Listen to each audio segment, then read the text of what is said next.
কি অবস্থা তোমাদের? আশা করি সবাই অনেক ভালো আছো।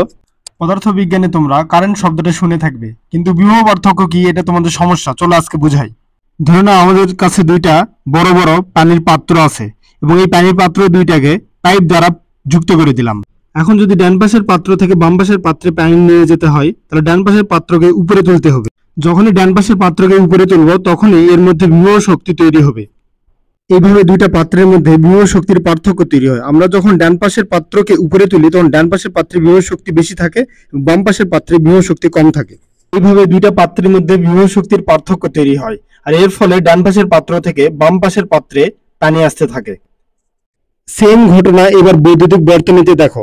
বৈদ্যুতিক বর্তনীতে যদি বিদ্যুৎ প্রবাহিত করতে হয়, তাহলে আমাদের দুইটা প্রান্তের মধ্যে একটা বিভব পার্থক্য তৈরি করতে হবে। বিভব পার্থক্য তৈরি করার জন্য আমরা ব্যাটারির সাথে সংযুক্ত করে দিই। এর ফলে ব্যাটারির ধনাত্মক প্রান্ত উচ্চ বিভবের এবং ঋণাত্মক প্রান্ত নিম্ন বিভবের হয়।